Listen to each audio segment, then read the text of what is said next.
Bom dia a todos e todas que estão aqui nos acompanhando, aqueles que também nos acompanham através da transmissão online. Hoje é um dia muito significativo para nós, enquanto instituição, numa defesa que a gente faz dos processos de inclusão e diversidade, com o momento, com uma pessoa que é referência nessa discussão na área do direito, que é o professor Alexandre Bahia. Então, a gente agradece também tua presença, né?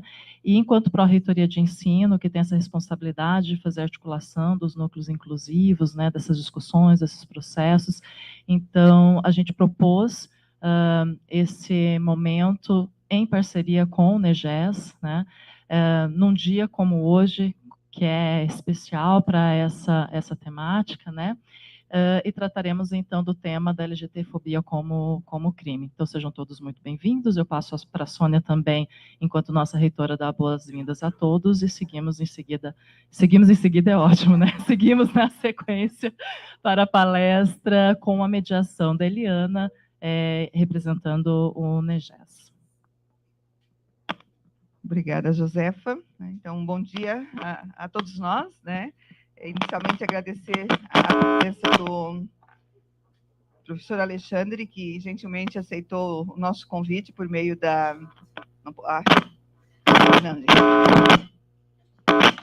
Em pleno século XXI, lidando com esse negócio, assim, desse jeito, né?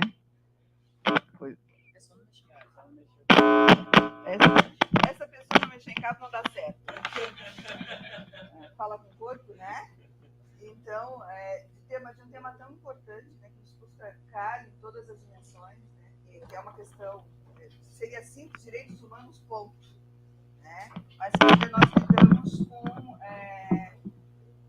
talvez assim, em Santa Catarina, né, professor, da forma mais de retrocesso civilizatório possível, né, de uma compreensão que talvez a gente não imaginasse que em pleno século XXI a gente ainda estaria passando por questões que a gente vem passando em termos de relação humana mesmo, né, de civilidade, dentre outras coisas. A ponto de eu ser chamada na condição de reitora, né, a Sônia Regina, essa expressão lá em Brusque, por exemplo, a Sônia Regina, a reitora que assinou o documento tal, né, para as questões de espaços não segregados, né, e para a Câmara de Vereadores, para a boca dos leões, né, para dizer que amparado nisso, e mesmo que não tivesse legislação, né, a civilidade nos levaria para este caminho. Então, contar com pessoas, né, do seu gabarito, para que nos dê sustentação, que a gente possa entender cada vez mais a complexidade do tema, né, e a devida defesa é fundamental. Então, o senhor está nos dando as mãos para nós podermos nos fortalecer cada vez mais e o IFC continuar à luz daquilo que eu sempre coloquei, desde o primeiro processo de escolha ao segundo. Nós somos escolhidos, somos gestores máximos pela comunidade, né, que é um espaço de todos nós. Né? E acho que esse é o grande desafio. Né? E também aqui, enquanto colegiado ampliado de dirigentes, né, a consciência de que essa é uma ação nossa. Né? Às vezes, foi a reitora, por que isso acontece nesse? A reitora que assinou o documento. A reitora que assinou o documento. Né? Tem uma política, né, institucional, tem uma defesa institucional, e somos nós, não é a reitora, não é o NEGES, não é a PROEM, né, não é um viés teórico ou mesmo ideológico, né, que nos faz defender tudo que vai ser tratado aqui, dentre outras coisas, misoginia, enfim, num espaço educacional. E como tal, nós temos que...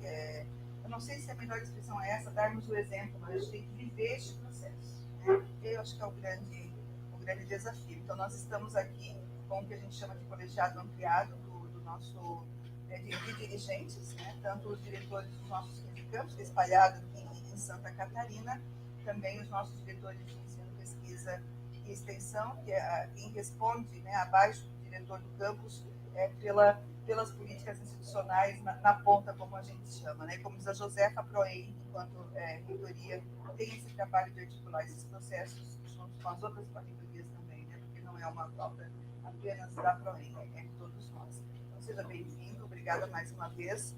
Vamos, né, aproveitar ao máximo a sua presença e que também aqueles que nos acompanham em tempo real e depois os que vão possam aproveitar, né, este momento, certo? Então, obrigada, um bom trabalho para todos nós.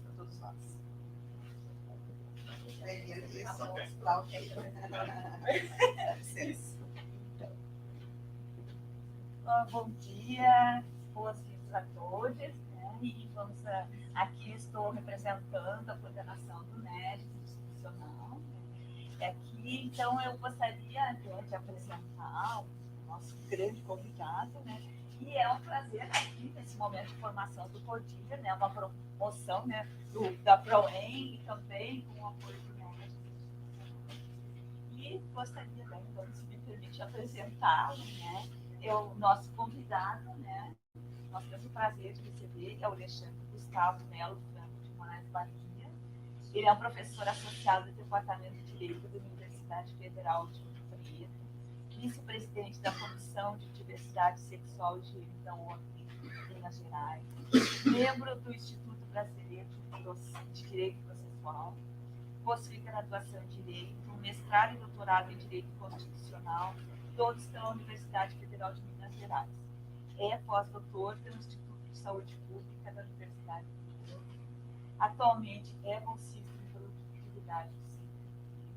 Atua principalmente nos campos de direitos fundamentais, Estado Democrático de Direito, minoria, ativismo e reforma do judiciário, e também possui um canal no YouTube, né, com mais de 80 mil visualizações. E vai começar também a ter as nossas, né? Então, antes de eu passar a palavra para o senhor, eu gostaria de fazer minha audiodescrição. Eu sou uma mulher cis, de pele clara, né, olhos azuis e cabelos curtos, grisalhos, né, e estou com óculos de ar dourado, vestida com uma calça preta, camiseta preta, por cima uma camiseta roxa, uma camisa roxa. E estou aqui, né, em frente ao público que está presente. Né? Então, agora eu gostaria de chamar com grande prazer.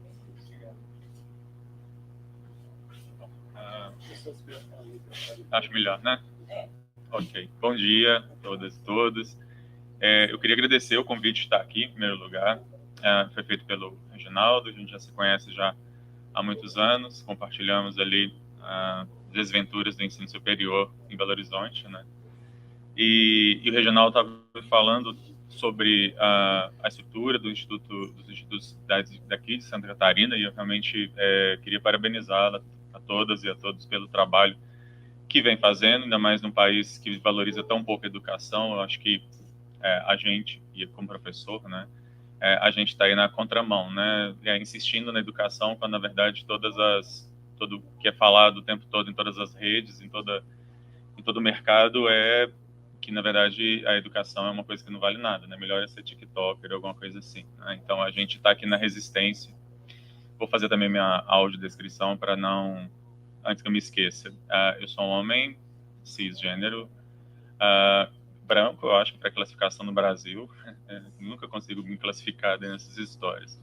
Estou usando terno porque estou aqui representando alguém da área do direito, né? E no direito a gente tem esse tipo de coisa, né? E meu tema, então, é falar sobre a questão da LGBTfobia como espécie de racismo, e falar também da discussão como que isso envolve ou não liberdade de expressão, em que medida que a liberdade de expressão ela é um direito absolutamente fundamental para todos nós, mas como ela também pode acabar sendo abusada, e na verdade que o abuso da liberdade de expressão é justamente o contrário do que a liberdade de expressão se propõe.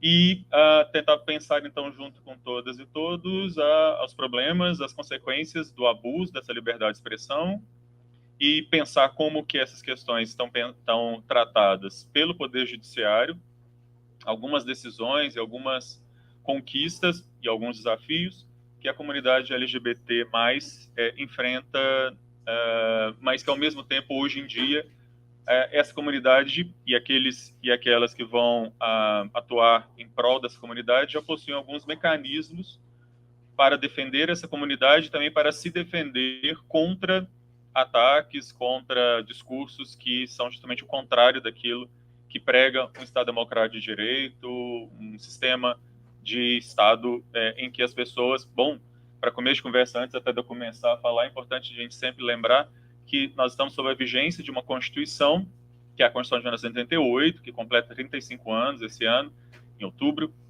E essa Constituição, ela começa dizendo que nós somos uma sociedade plural, que nós somos uma sociedade diversa. E o pluralismo e a diversidade são da essência do Estado Democrático de Direito, de tal sorte que...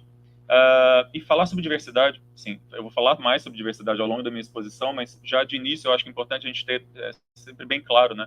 Falar de diversidade num país como a Finlândia, por exemplo, estava falando do PISA da Finlândia, né? Falar de diversidade num país como a Finlândia talvez seja mais difícil, né? Imagina um país de todo mundo é mais ou menos igualzinho, né?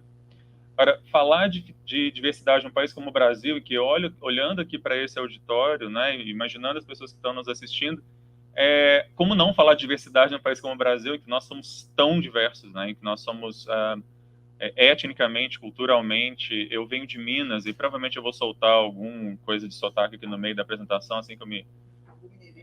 com certeza. E essa riqueza que somos nós somos essa mistura extremamente importante, com uma série de problemas que essa mistura foi feita de maneira imposta e tal, mas enfim, somos o resultado disso, temos que tentar fazer o melhor com isso, né? Mas como não falar diversidade num país como o Brasil, né? Então vamos lá.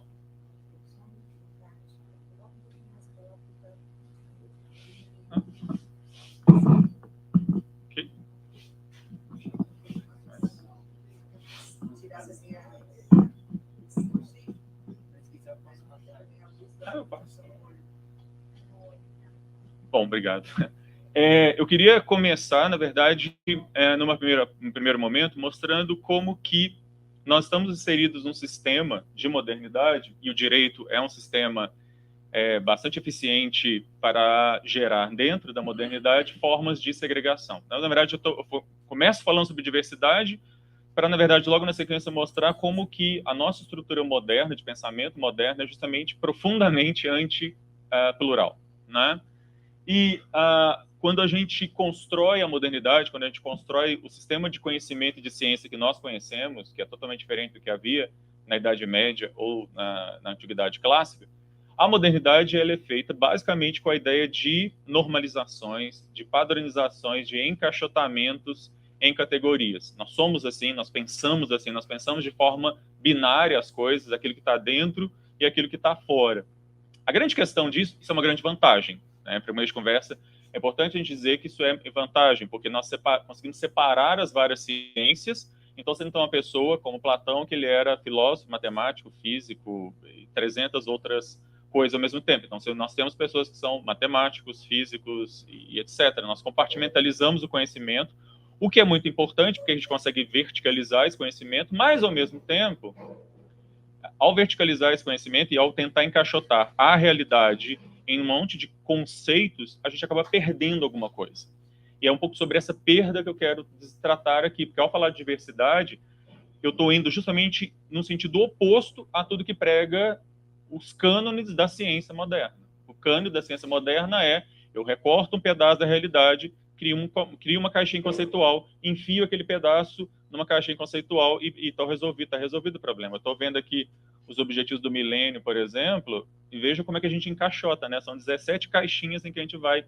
Então, você tem um tema X, vamos tentar achar nesse tema X onde é que ele se enfia ali dentro daqueles 17 objetivos do milênio. Esse é o nosso raciocínio moderno é assim, não tem problema no primeiro momento, mas a gente vai ver que isso acaba virando um problema quando isso interfere na autonomia privada, na autonomia, na forma de ser das pessoas.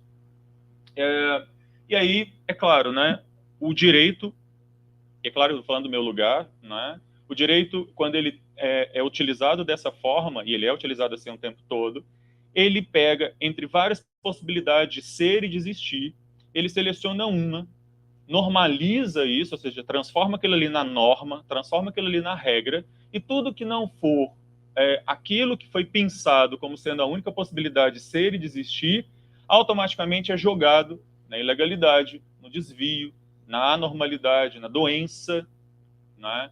Ou no não reconhecimento de direitos. Eu venho de um estado em que a gente tinha, até alguns anos atrás, um manicômio em Barbacena, no sul do estado de Minas, em que a gente jogava as pessoas ali que não se encaixavam. Não é que a pessoa necessariamente era uma pessoa louca, né?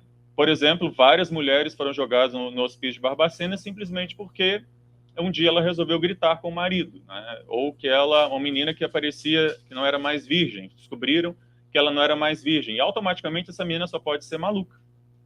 Porque se ela se desvia do único comportamento que era esperado de uma mulher, inclusive para o direito, porque a gente também construía dentro do direito um conceito que era chamado de mulher honesta, e mulher honesta era o quê? Ou era mulher casada, ou se ela não era casada, necessariamente ela tinha que ser virgem.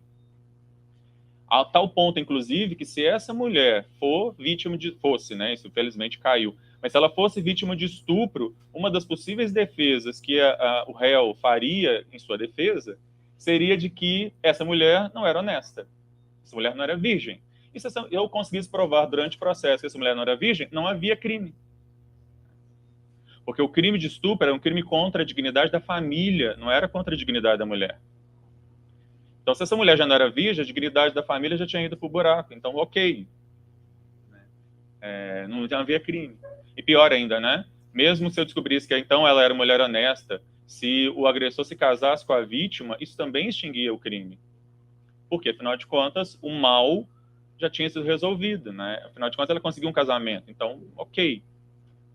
Então, tudo isso era norma jurídica. Eu, quando eu estudei, olha que eu me formei em 2001 na minha graduação, eu ainda estudava com esse tipo de... Isso era questão de prova. Se a pergunta na prova fosse essa, eu tinha que responder isso. Ó, se o cara se casar, o estuprador se casar com a vítima, o processo é extinto. E era assim que a lei dizia. Né?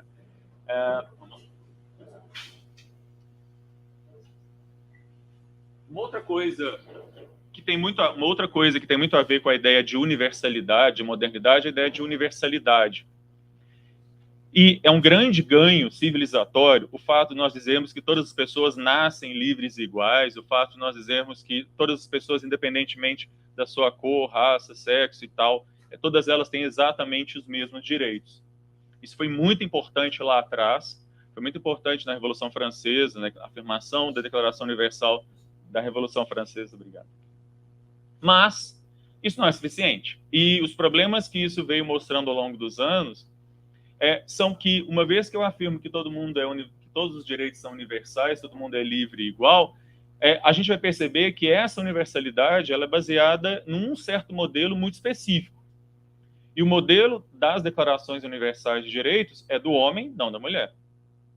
É o homem, branco, cisgênero, heterossexual, cristão, de preferência europeu, portanto ocidental.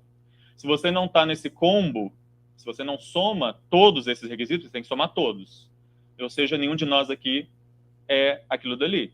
Porque, a menos que alguém aqui seja europeu, né, não tenha nacionalidade brasileira, você está fora disso aqui. Né? Você pode ter todos os descendentes, ascendentes em todas as nacionalidades europeias que você quiser. Se você nasceu aqui, você está fora da universalidade desses direitos. Não é? E, portanto, então, esses direitos ditos universais, ao homogeneizarem um tipo humano, eles vão excluir sempre aquele que não se encaixa, o outro. A mulher, o negro, o povo originário, os povos originários, LGBTs, ciganos e etc, etc. Todos nós, no final das contas. Esses grupos, justamente porque eles têm um acesso prejudicado às instâncias de deliberação do Estado, é dizer, aos legislativos e executivos, eles acabam indo para a única instância que não lhes nega a possibilidade de ser obrigado a dar uma resposta, que é o Poder Judiciário. E aqui eu vou tratar muito especificamente da questão da diversidade sexual e de gênero, e é no Poder Judiciário que essas questões no Brasil são tratadas. Basicamente, a gente não tem nenhuma lei federal, por exemplo, que trate de nenhum direito da minoria LGBT. Simplesmente não existe. Nós vamos ter várias decisões judiciais, eu quero trabalhar algumas das principais aqui, e nós vamos ter alguns decretos federais, decretos estaduais, eu quero tratar inclusive aqui do decreto de Santa Catarina, de algumas legislações de Santa Catarina que falam sobre as questões dessa minoria.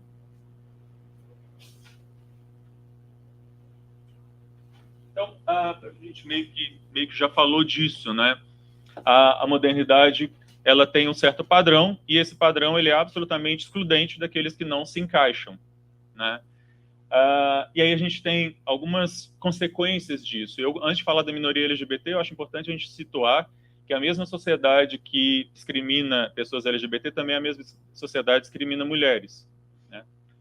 Uma coisa anda necessariamente com outra. No Brasil, a cada 20 segundos, uma mulher é vítima de alguma forma de violência. Então, é claro que a sociedade também violentaria qualquer pessoa que não se enquadra no único padrão que é ser homem, no final das contas, né? Então, a gente tinha no direito algumas situações bastante curiosas, como, por exemplo, o fato de que os filhos havidos fora de um casamento, seja porque esse homem nunca se casou com a sua companheira, seja porque era uma família paralela, eles não teriam direito a nenhuma herança, se o pai não os reconhecesse em vida ou através de testamento. Mais do que isso, mesmo que fossem reconhecidos, eles só teriam, no caso de filhos adotivos, por exemplo, eles só teriam direito a metade da herança. E esses filhos havidos fora do casamento, eles ainda teriam no seu registro de nascimento algumas designações como essas que eu coloquei aqui. Na certidão, no registro de nascimento deles, está escrito que eles eram filhos naturais, adulterinos, concubinários ou até mesmo espúrios. Tudo isso, na verdade, só vai cair por terra muito recentemente, e digo recentemente porque sempre foi assim, até 1988, e com a Constituição de 88, que isso aqui desaparece. Essas expressões que designavam a qualidade dos filhos. E aí, é claro, né, como eu disse, numa sociedade em que você tem um padrão, que é o padrão do homem, cisgênero, e etc., etc., não só a mulher vai sofrer uma série de discriminações, violências, etc., mas, e eu trago aqui 3 países democráticos, 3 países centrais no pensamento ocidental, na economia ocidental, etc., nos quais a homossexualidade ainda era crime. Na Inglaterra, até 1967, na Alemanha, até 1994, em ambos os casos foram legislações que foram revogadas. Nos Estados Unidos, até 2003, em alguns estados, a homossexualidade ainda era crime e só deixou de sê-lo por causa de uma decisão da Suprema Corte dos Estados Unidos, porque os legislativos locais de alguns estados ainda insistiam em criminalizar relações sexuais consentidas entre pessoas do mesmo sexo. Foi necessário que a Suprema Corte dissesse, já no século XXI, que esse tipo de coisa estava errado. Isso estou falando do país da maior democracia, teoricamente, a maior democracia do planeta, né? Um país que adora levar a democracia para qualquer país que tem petróleo, né? Não é para qualquer país que tem petróleo. Bom, como é que, então, o dispositivo de modernidade lida com as diferenças, lida com a diversidade? Eu falei desse processo que o direito normaliza, né, determinados comportamentos. Na verdade, a gente tem 3 momentos aí. Primeiro, os sistemas de Estado, de direito, eles, da medicina e da educação, todos os sistemas, né, de controle e social. Primeiro, exclui, desconsidera, discrimina, exclui, pronto, simplesmente, né? Depois, a gente vem com regras depois de um tempo, há uma luta, e vem com regras de tolerância. Então, nós toleramos. E tolerância é um negócio que tem bastante implicância do ponto de vista do direito, porque quando você tolera, significa que você é o padrão normal, bacana, e você, então, permite que o outro exista. Tolerância é um negócio muito complicado, porque ela é hierárquica, né? Ela pressupõe que existe um padrão bacana, certo, normal, mas como nós somos muito cristãos, bondosos, etc., a gente permite que o outro exista. A gente tolera o outro. A ideia de tolerância surge justamente na Europa, nas guerras entre católicos e protestantes, e em países de maioria católica, os reis assinavam éditos de tolerância para permitir que os protestantes existissem e vice-versa, né? E depois, então, depois da tolerância, vem o encapsulamento. Então, o direito, o Estado, eles, então, falam, beleza, a gente permite que você exista, mas desde que você exista dentro do esquema que eu vou criar aqui. Dentro da caixinha que eu vou te colocar, né? Então, eu vou criar, por exemplo, casamento entre pessoas do mesmo sexo. E, afinal das contas, eu estou encaixotando aquela possibilidade de relacionamento dentro de uma instituição que já existe. E é interessante pensar que o mesmo país, o mesmo tribunal que vai reconhecer a união entre pessoas do mesmo sexo, ele não reconhece a possibilidade de uniões chamadas de poliafetivas, de mais de 2 pessoas. Porque, no final das contas, essas uniões, elas ainda estão no nível da exclusão. Daqui a um tempo, provavelmente, vai estar no nível da tolerância, até existem algumas decisões que reconhecem, e lá na frente, possivelmente, a gente vai ter uma nova caixinha, uniões plurimas. E depois a gente vai... Mas percebam, quando a gente encaixota, a gente não está reconhecendo a diversidade. A gente está reduzindo essa diversidade para que ela caiba dentro daquilo que nós consideramos como sendo a única possibilidade de ser e de existir. Então, pasteurização das diferenças, ou reconhecimento das diferenças, ainda não é, me parece, o último passo ideal. O ideal é o reconhecimento da diversidade. E esse é um desafio enorme. Para o direito, é um desafio enorme, porque a gente continua trabalhando com encaixotamento. Né? Cria uma nova caixinha, enfia aquilo ali dentro, e aí aquela pessoa fica presa. E se não couber, a gente está cortando parte das pernas, parte da cabeça, até que caiba. Esse é o problema. Qual que é o custo quando você sai cortando a perna e cabeça da pessoa? Ela não pode existir na sua integralidade, ela tem que existir, ou ela pode existir desde que ela caiba dentro daquela sua caixinha. É o casamento. Daquele jeito. Marido, mulher, então beleza, vão ser 2 homens ou 2 mulheres, mas tem que estar dentro daquele esquema.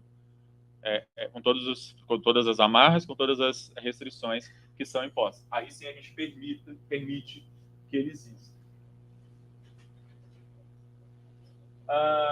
Aqui é só para me adiantar nessa discussão, né? Essa questão da pasteurização das diferenças foi a política e vem sendo a política de Estado de Direito desde o século XIX, passando pelo século XX. A gente tem um momento da indiferença do Estado para com a diversidade, e um segundo momento ele reconhece essa diversidade, mas ele reconhece para pasteurizar, ele reconhece para homogeneizar, não para reconhecer a possibilidade da diversidade. Né?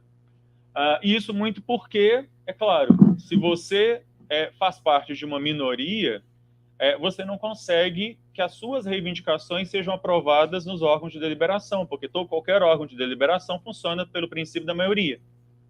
Ganha quem tem mais voto. Se você pertence justamente à minoria, você não consegue fazer com que essas questões sejam aprovadas pelo legislativo. Como é que nós, então, podemos criar mecanismos para que grupos minoritários tenham a sua voz ouvida? No caso do Brasil, a única forma como isso tem sido feito é pelo judiciário. Pelo legislativo, funciona o princípio da maioria, e pelo princípio da maioria, quem é minoria está excluído. E aí eu já lanço também uma segunda ideia, que está mais para frente, mas eu queria deixar bem claro. Quando eu falo em minoria, e eu espero que já tenha ficado claro, todos nós somos minorias. Todos nós entabulamos minorias. Se você é mulher, você é minoria. Se você é negro, você é minoria. Se você é latino-americano, você é minoria. Não tem ninguém aqui que não seja minoria. Não tem ninguém que esteja no topo aqui da escala, né, que possa dizer, não, eu não sou minoria. Eu só faço... Em algum momento você entabula situações de minoria. Enfim. E você é minoria, porque você pode saber, um alemão não vai te reconhecer como igual. Não se engane. Ele não vai te reconhecer como igual. Você é latino. Você nasceu aqui. Não importa que vocês tenham 42 tataravôs alemães, você vai continuar sendo latino, para todos os efeitos. Então, se até o século XX, até o final do século XX, a gente não tinha essa possibilidade, um dos grandes desafios que a nossa atual Constituição coloca para nós, em todas as nossas áreas, na minha área, como alguém da área do direito, mas na atuação de todas e todos vocês também, todos nós como educadores, educadoras, é que, em primeiro lugar, somos uma sociedade plural, e sermos uma sociedade plural é algo positivo. Não é algo que a gente tem que tolerar, não é um negócio que a gente tem que lidar com isso. Infelizmente, somos plurais, temos que... Não. A pluralidade, ela não só é um dado, como ela é algo positivo. Quando a gente pensa nas políticas de cotas para negros nas universidades americanas, o fundamento da política de cotas nunca foi reparação histórica. O fundamento da política de cotas na Suprema Corte americana sempre foi, ter uma universidade mais plural é algo que é um ganho para a universidade, é um ganho para o conhecimento, para a produção de conhecimento. Ou seja, a política de cotas não é pensada como uma forma de vamos reparar historicamente a escravidão, que é péssima, que é horrível, que é uma chaga que nós temos, óbvio. Mas ela é pensada lá, inclusive, muito mais no sentido de que haver essa pluralidade faça com que nós tenhamos conhecimento mais forte, mais dinâmico, mais, enfim, progrida com maior eficiência, ao invés de ter só sempre as mesmas pessoas com as mesmas origens. Né? Como eu disse, reconhecimento de que todos somos minorias, em que em algum momento todos nós vamos estar em uma situação em que nós não somos a maioria, né? E é claro, um dos grandes desafios para nós é o reconhecimento de que nós estamos num projeto de Constituição, que esse projeto não está fechado, ele é aberto, e ele é aberto sempre ao reconhecimento de novos direitos e de novos sujeitos de direito. A minha área de concentração do mestrado, que eu faço parte lá na UFOP, se chama justamente isso, novos direitos, novos sujeitos, e a gente vem trabalhando justamente com essa ideia, né? O catálogo de direitos fundamentais, o rol de direitos que uma pessoa tem, não é fechado, e a Constituição não traz o teto, a Constituição só traz o mínimo, e esse mínimo deve ser ampliado ao longo do tempo. É por isso que novos direitos vão aparecendo o tempo todo, como, por exemplo, o direito, talvez as mais recentes discussões, o direito à proteção de dados, né? Que é um direito extremamente recente, uma discussão extremamente recente, que fala sobre que hoje é a maior commodity que existe. Não é soja, não é petróleo, não é ouro. A maior commodity que existe hoje são os dados das pessoas. Porque a partir dos dados você faz com que a pessoa compre, não compre, consuma, não consuma, ame, odeie. A partir dali você consegue manipular algoritmicamente tudo. Esse é um dos bens mais valiosos e esse é um direito fundamental recentemente reconhecido pela Constituição brasileira. Foi acrescentado este como um direito fundamental.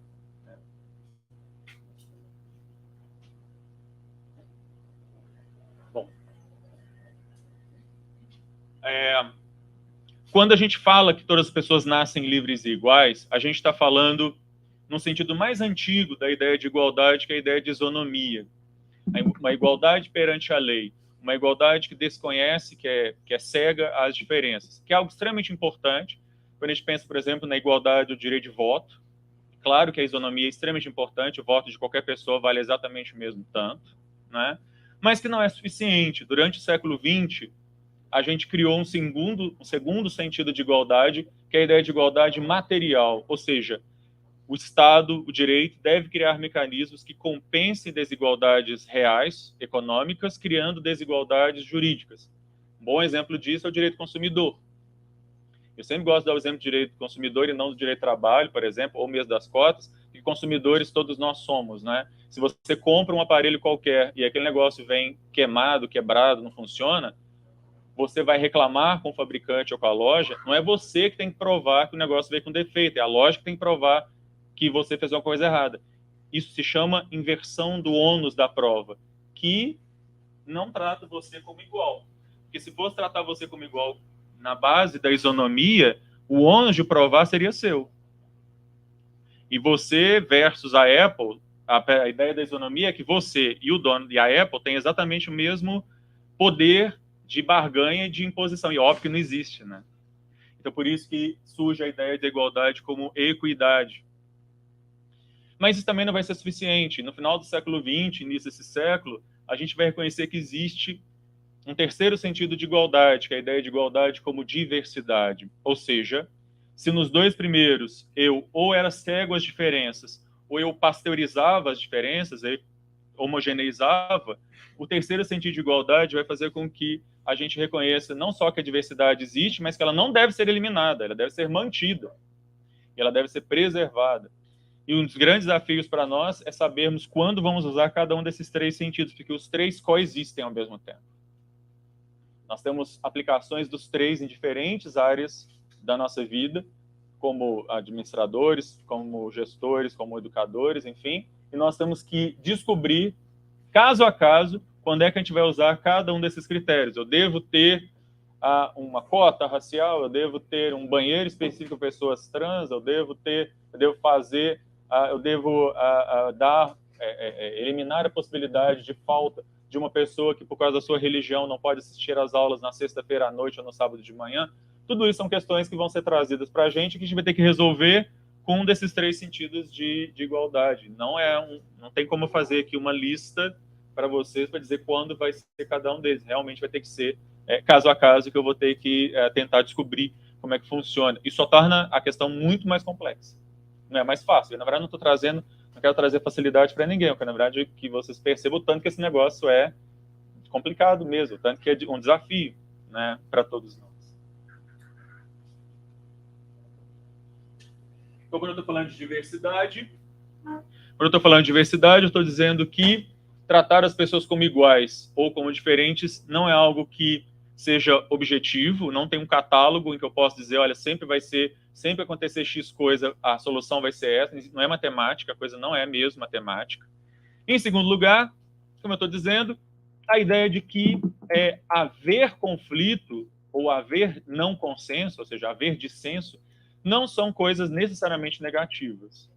Ao contrário, é a partir disso que a gente pode construir novas soluções, é justamente porque há o dissenso, há não conformidade de pessoas e grupos que em algum momento se viram marginalizados, é que nós conseguimos conquistar direitos. Não fosse assim, as mulheres não estariam votando até hoje.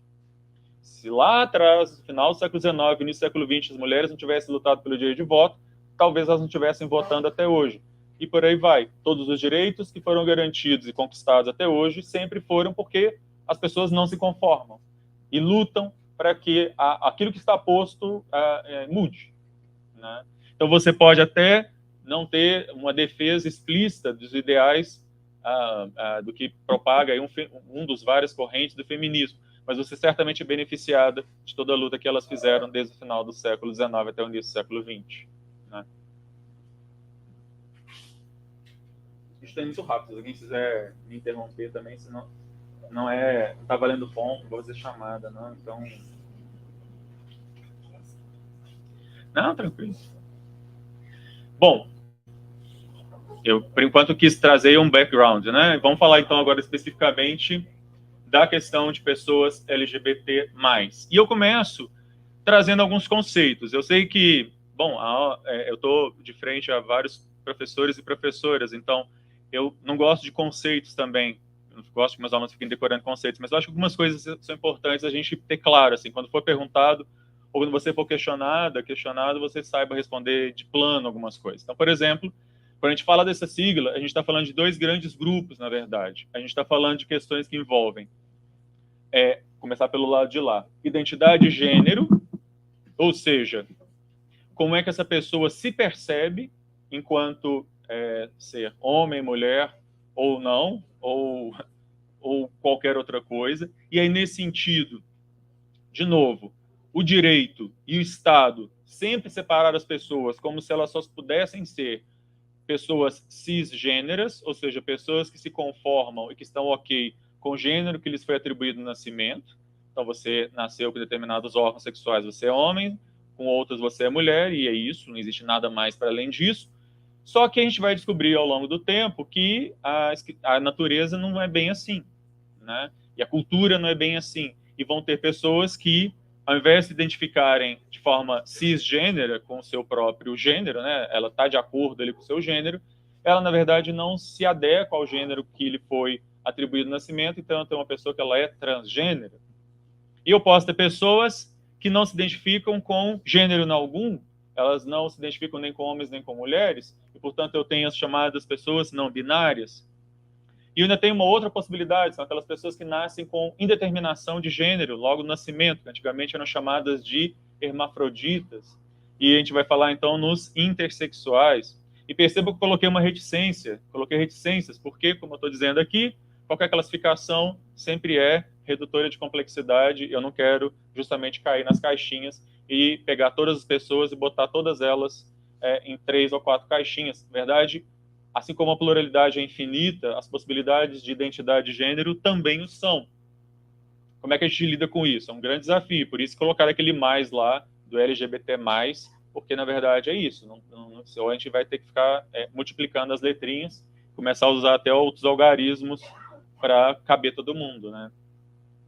Já a orientação sexual, que não tem nada a ver com a identidade de gênero, e por isso elas são separadas, diz respeito não a como a pessoa se vê, mas como ela se projeta perante o outro, né? Afetivamente perante o outro.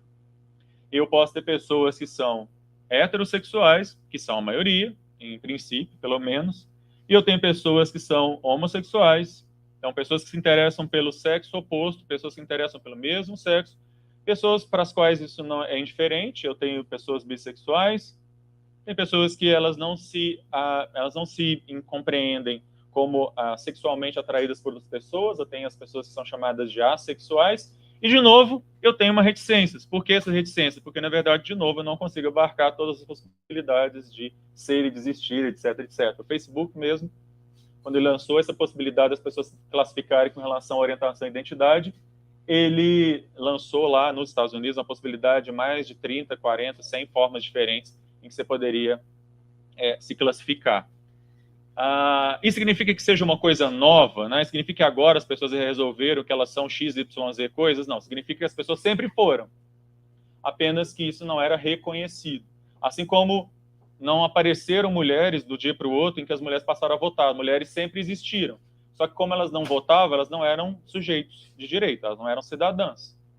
Negros sempre existiram, mas enquanto a gente não os dotou de direitos, eles não passaram a contar como pessoas. Enfim, então, na verdade, não é que isso seja uma modinha, não é que agora todo mundo virou bissexual, todo mundo virou travesti, enfim, né, virou moda agora ser. Não, é porque, na verdade, agora existe uma possibilidade dessa pessoa ser e existir, e é claro que como coisa nova no sentido de que agora essa pessoa se sente confortável para ser e existir, isso vai causar conflito com aquilo que está posto. Toda coisa nova sempre causa conflito com aquilo que está posto. Se eu olhar, por exemplo, as campanhas publicitárias feitas contra o voto feminino na Inglaterra no começo do século XX, você vai ver qual foi a reação dos ingleses, boa parte dos ingleses, contra mulheres poderem votar.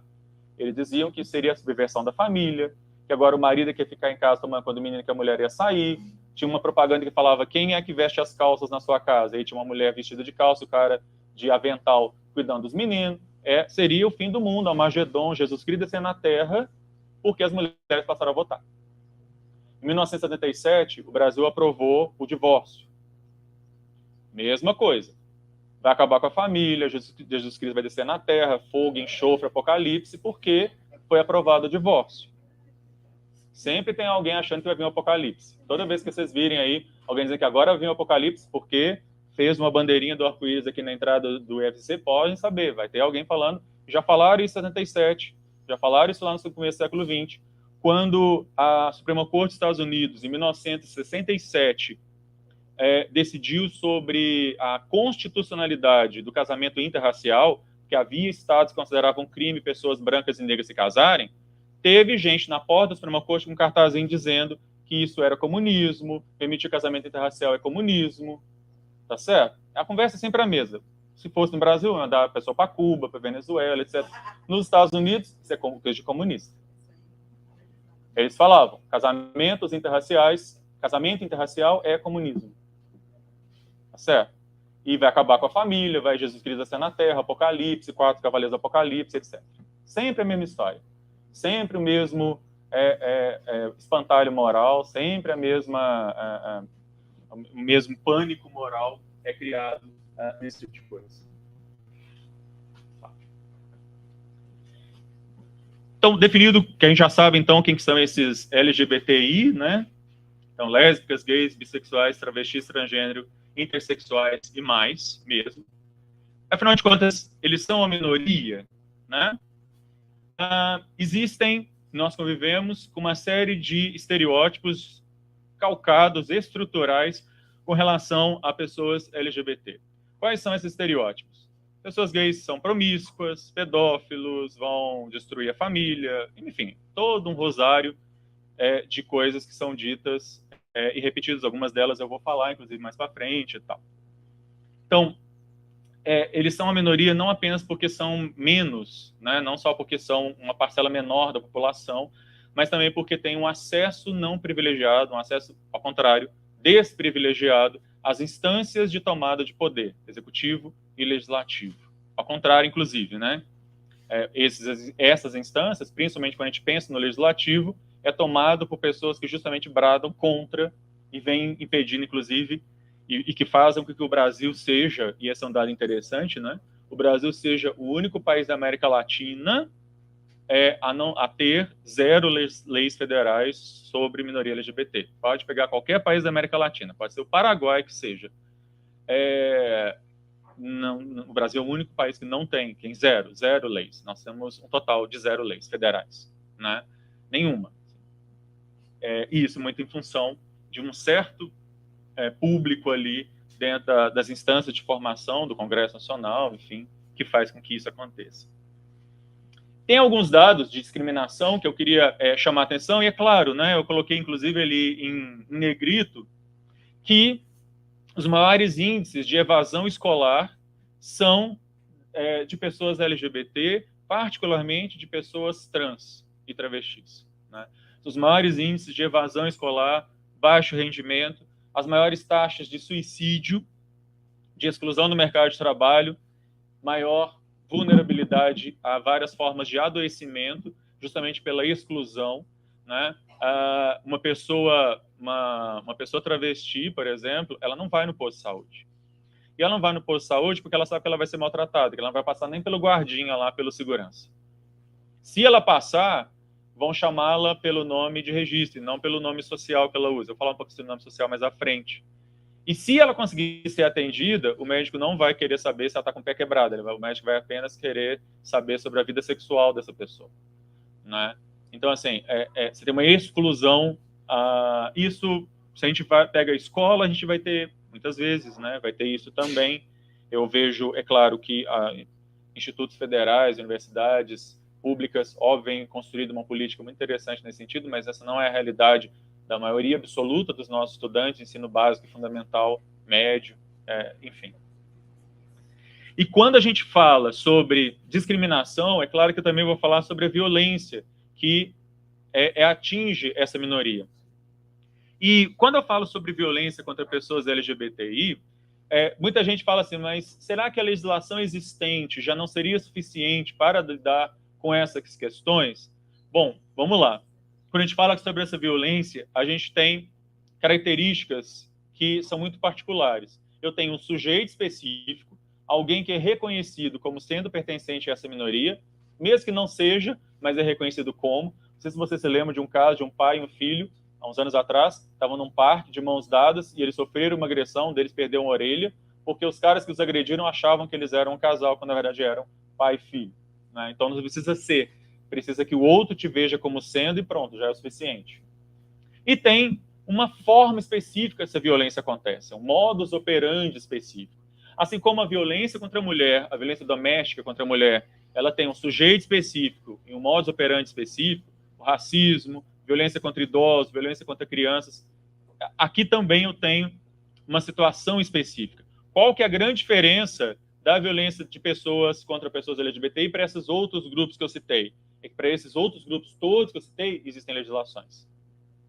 Para mulheres, idosos, crianças, negros, para todos estes existem legislações, inclusive para religiosos, que muitas vezes bradam aos quatro ventos que o reconhecimento de direitos da minoria LGBT vai criar privilégios para essa minoria, quando na verdade existe racismo por abuso que eu faça contra uma certa religião.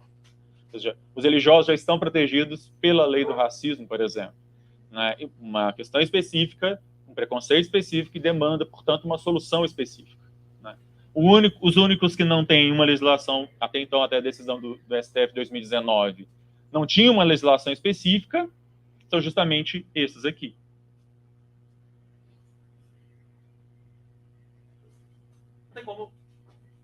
Tem como não citar pelo menos um Foucault, né? É meio que obrigatório, né?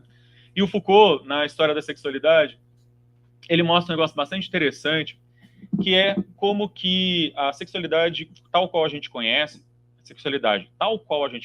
ela é uma invenção moderna, né? Não adianta você querer definir sexualidades na Idade Média ou na Idade Clássica, ou pior ainda, como ela é descrita, como as pessoas lá que escreveram durante mais de 2000 anos os livros da Bíblia, usando as categorias modernas, porque você vai cometer um anacronismo imenso, né? E o Foucault, então, vai mostrar que essas sexualidades que vão ser ditas, então, periféricas, justamente porque elas fogem daquilo que nós selecionamos como sendo uma única possibilidade, né?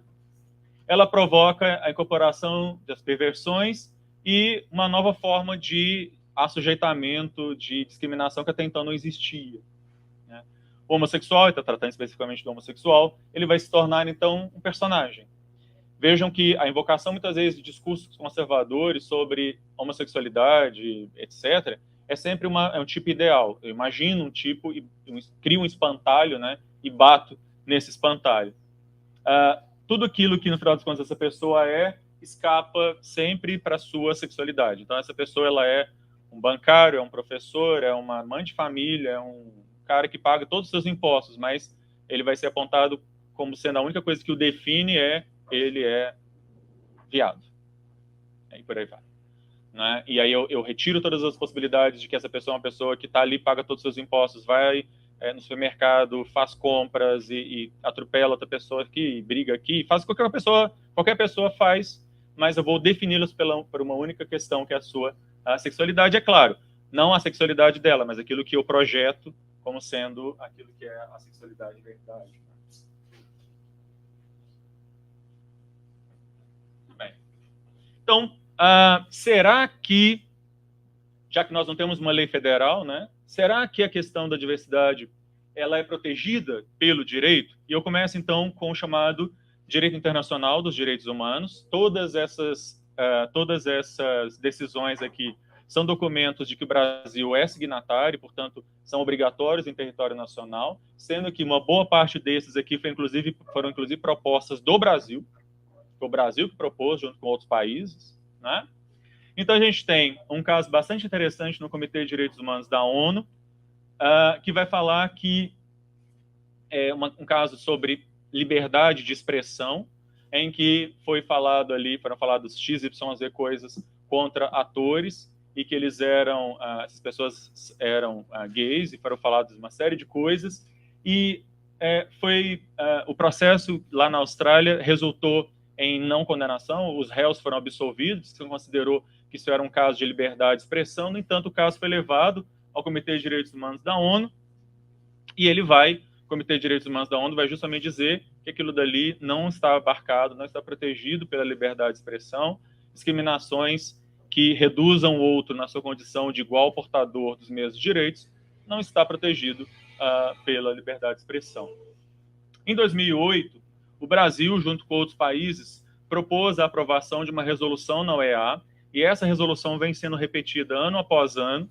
Eu peguei só a primeira, mas se você pegar todas as Assembleias Gerais da OEA, ela vem sendo repetida ano após ano, na qual a OEA fala que os países deverão reconhecer, primeiro, a diversidade é algo positivo, plural, a pluralidade é algo positivo, como eu disse, mas mais do que isso, que os países devem criar mecanismos específicos para prevenção, combate e punição da violência contra pessoas LGBT.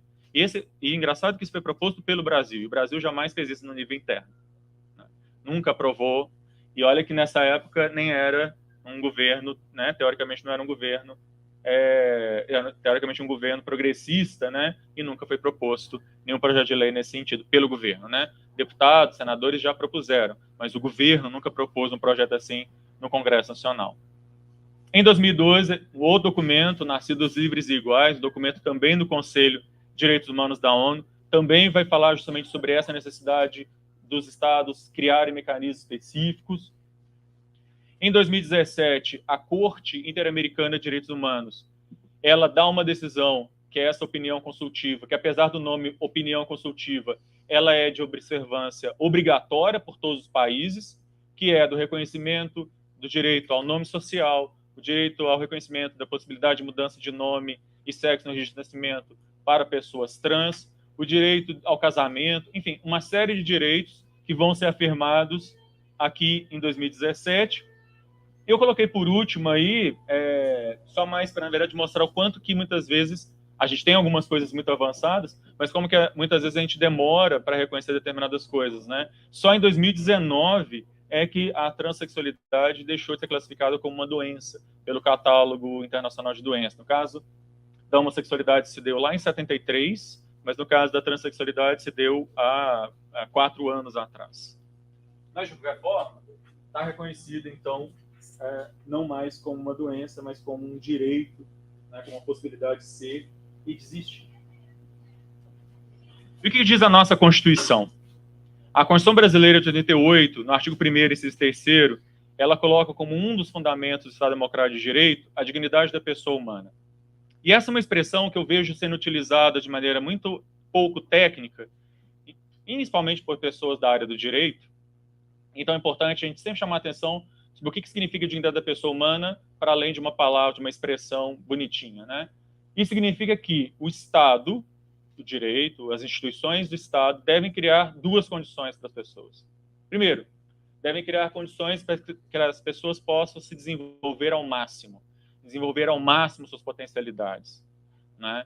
Se a gente pode estar perdendo atualmente, hoje, a gente pode estar perdendo o próximo Einstein, que está morrendo numa favela de um tiro que foi cruzado em traficantes e a polícia no Rio de Janeiro, né? Ele poderia ser o próximo Einstein, ou seja, significa que a gente está violando a possibilidade dessa pessoa ter desenvolvido ao máximo suas potencialidades. Essa é a primeira ideia de dignidade da pessoa humana, que eu acho que é algo muito que um sistema como o Sistema Federal de Ensino faz ao interiorizar o conhecimento, trazer para o interior, é justamente pegar essas pessoas e dar a elas a oportunidade. Pode ser que elas peguem esse diploma e não seja o próximo Einstein, mas você deu a possibilidade de. Quando você rouba essa possibilidade, você está violando a dignidade da pessoa humana. Em segundo lugar, dignidade da pessoa humana significa que pessoas não são meios, pessoas são fins em si mesmas. Significa, na prática, que eu não posso utilizar pessoas como meios para obter fins maiores. Eu não posso dizer, olha, eu vou sacrificar esse grupo aqui, porque se eu sacrificar esse grupo aqui, isso vai gerar maior benefício para todos. Não funciona assim. Eu vou negar o medicamento para essa pessoa que está precisando, porque se eu der medicamento para ela, vai faltar esparadrapo para as outras 100 mil pessoas que moram no mesmo município, então vou deixar você morrer. Isso viola a dignidade da pessoa humana. Né? Pessoas não são meios para se conseguir fins maiores. Pessoas são fins em si mesmas. São esses dois sentidos aí. Quando eu falo de dignidade da pessoa humana, eu estou falando de algo muito específico. Né? Condições mínimas de desenvolvimento e pessoas sendo consideradas fins em si mesmas. Em segundo lugar, o artigo 3º da Constituição fala sobre quais são os objetivos do Estado brasileiro. E entre os objetivos do Estado brasileiro está a promoção do bem de todos, sem qualquer forma de discriminação, sem discriminação por cor, raça, sexo, origem, procedência nacional, né? E quaisquer outras formas de discriminação. Portanto, esse e quaisquer outras formas de discriminação vai abarcar aqui também pessoas LGBTI que não estão citadas expressamente, mas indiretamente estão ali presentes. O artigo 4º da Constituição, inciso 2º, fala que o Estado brasileiro sempre, em todas as suas decisões, dará prevalência aos direitos humanos. Todas as decisões de todos os gestores públicos do Estado sempre devem dar prevalência à norma que melhor protege os direitos humanos daquela pessoa que está sendo tratada. Isso vale para a administração pública lá no Planalto, para o governador, mas isso vale também para nós, como professoras, professores, pró-reitores, reitores, enfim, a nossa atuação tem que ser sempre pela prevalência dos direitos humanos. Se não está sendo, você está violando a Constituição. E o artigo 5º, parágrafo 2º, que fala que apesar da Constituição Brasileira de 88 ter uma lista imensa de direitos fundamentais, essa lista é só o mínimo, não é o máximo. E porque outros direitos devem poder ser garantidos através da interpretação da Constituição ou de tratados e convenções internacionais. Portanto, aqueles tratados e aquelas convenções, aquelas normas que eu falei no slide anterior, eles são de observância obrigatória por todas e todos nós, por força do artigo 5º, parágrafo 2º da Constituição.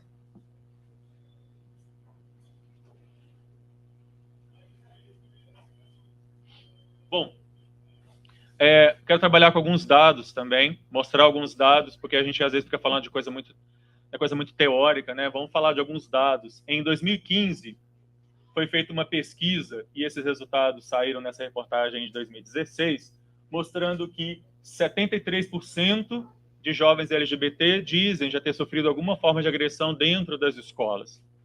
Esse dado é de 2015. Infelizmente, eu não acho que a gente tenha diminuído ele em 2023. Se a gente fosse refazer essa pesquisa agora em 2023, eu duvido muito que esse dado seria muito diferente. Talvez, ao invés de 73%, talvez desse 70%, não sei, mas a discriminação ela continua acontecendo. E por causa dessa discriminação é que essa é uma das razões, como eu disse, de as maiores taxas de evasão escolar ser justamente dessas pessoas. É claro que isso vai se refletir no mercado de trabalho. E aí a gente vai ter, por exemplo, que para pessoas trans, esse é um dado de 2020, 90% de pessoas trans, pessoas transgênero, né, e travestis no Brasil, tem na prostituição a única forma de sobrevivência. Se não for assim, elas vão morrer de fome. Mas 6% trabalham de maneira informal, sem um contrato regular de trabalho. Significa, então, que 96% das pessoas trans travestis no Brasil ou só vivem da prostituição ou vivem de bico, e apenas 4% tem alguma forma, tem uma maneira de emprego formal, né? Há umas 2 semanas eu estava, inclusive, em Recife, falando lá na Federal de Pernambuco. Eles atualmente têm a vice-diretora da faculdade, que é uma mulher trans, a professora, a Antonella Galindo. E ela mesma falando justamente disso. Ela está ali nos 4%, ela é exceção da exceção, porque a maioria absoluta das mulheres trans está aqui na parte ou preto ou de azul. Por quê? Porque se essas pessoas são expulsas da escola, muito na idade muito tenra, inclusive são normalmente expulsos da própria família, pessoas trans, especificamente, normalmente são expulsas da própria família logo que chegam na puberdade, então, com 12, 13, 14 anos, são expulsos da família, são expulsos da escola, é óbvio que, né, o destino para essas pessoas vai ser esse, mas não é só isso.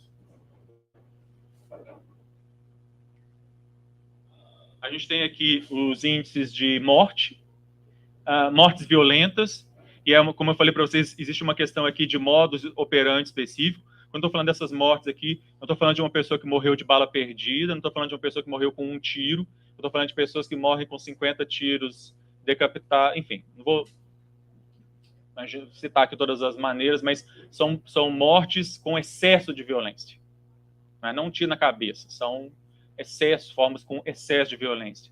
E é claro, a gente vê que existem, os dados dos últimos anos ainda vão ser compilados ainda muito posteriormente, né? Mas você vê que existe aí um crescente, né? E a grande questão é, está aumentando a violência ou ela está sendo mais denunciada?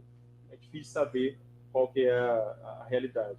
Quando a gente pega especificamente o recorte para pessoas trans, você vê que os números também vão aumentando. De 2008 a 2022, a gente tem uma média aí de 121 mortes violentas de pessoas trans por ano.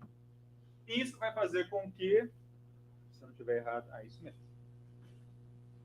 Quando você vai ver a idade em que essas pessoas trans são mortas, você vai perceber que 80% delas são mortas antes dos 30 anos de idade.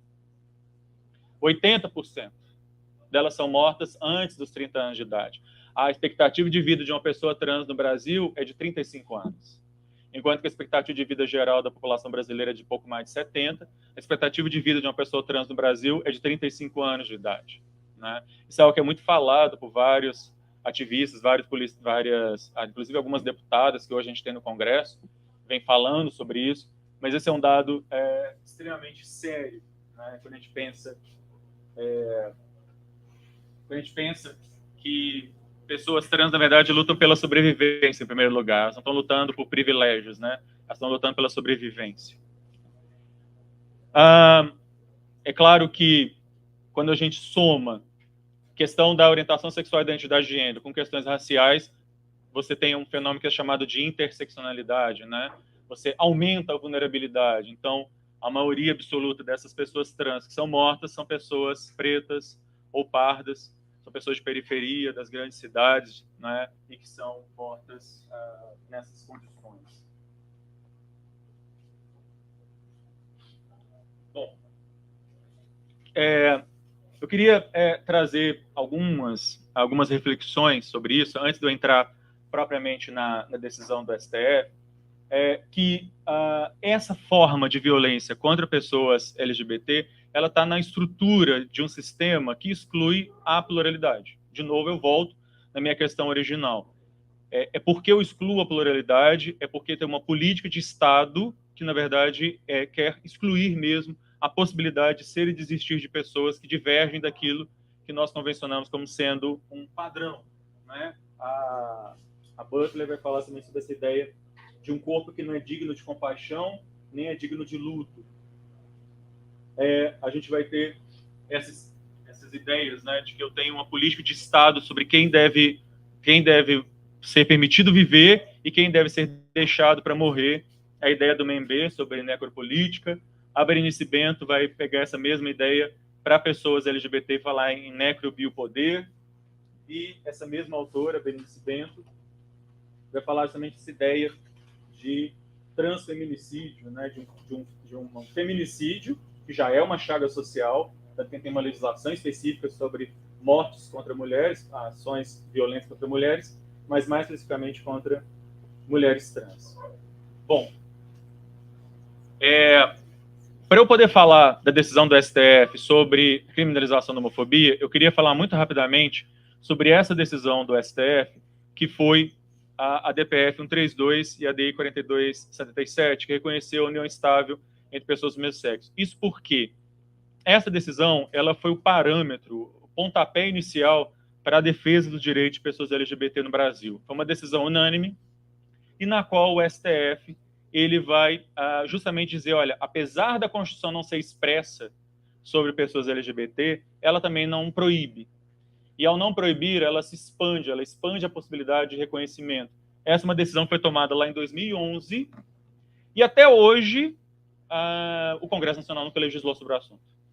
Essa é uma decisão que tem mais de 10 anos, portanto, e até hoje o Congresso Nacional se mantém omisso com relação a essas questões.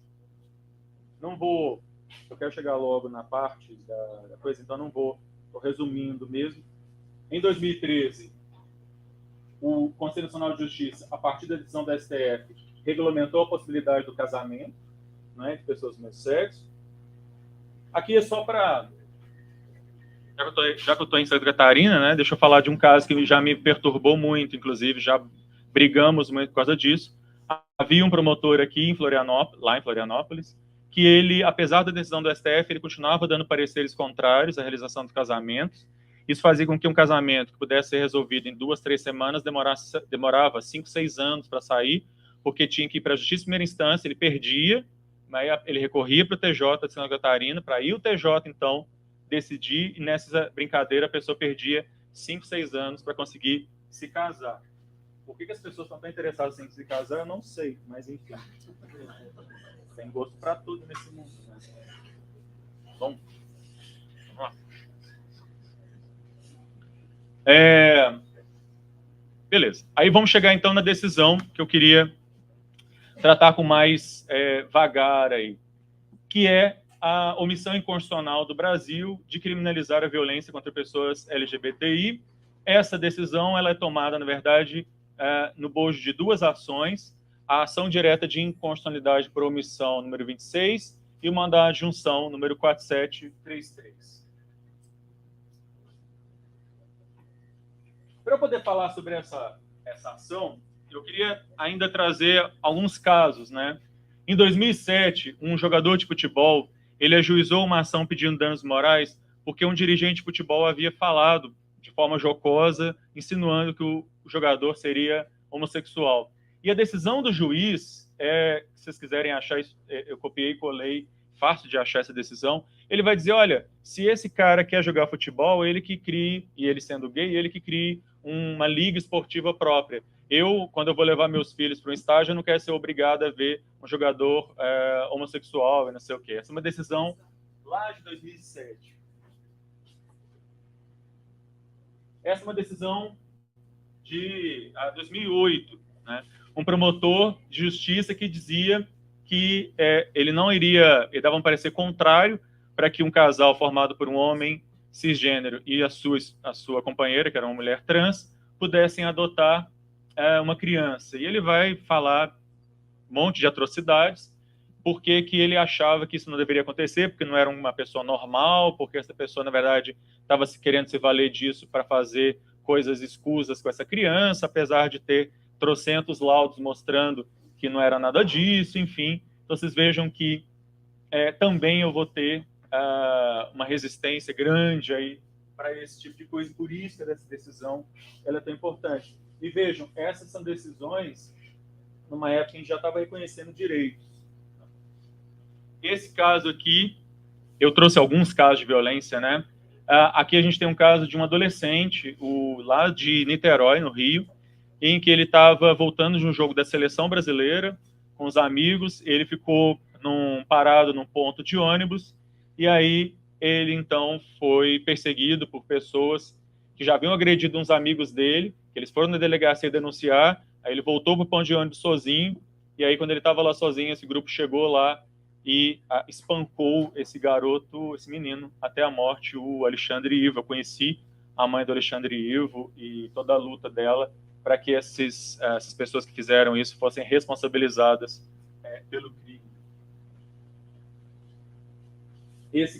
Esse outro é um caso de um bailarino lá de Montes Claros, no noroeste de Minas, que foi morto por um fazendeiro e o filho dele, para abafar o caso que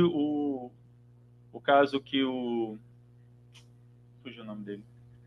O caso que ele tinha com o filho do fazendeiro. Esse caso movimentou bastante as pessoas que lutavam pela questão da homofobia em Minas Gerais, porque o júri foi remarcado várias vezes e com muito custo se conseguiu que, pela quarta tentativa de realização do júri, vejam que o crime aconteceu em 2002, mas só em 2013 é que foi a julgamento, e aí finalmente o fazendeiro, o pai, foi condenado, o filho acabou sendo absolvido. Só para a gente poder visualizar um pouquinho do que eu estou falando aqui, né? As duas ações, então, foram propostas, uma por um partido político, a outra pela Associação Brasileira de Gays, Lésbicas, Travestis e Transsexuais, e elas tiveram a participação nessa ação de várias entidades da sociedade civil organizada. Eu marquei aí de lilás as entidades que foram lá para defender a ação e marquei de verde as que foram lá para se manifestarem contra a ação. Eu participei dessa ação por esse grupo aqui, um grupo de advogados, para defender que o STF reconhecesse a omissão do Congresso. Né?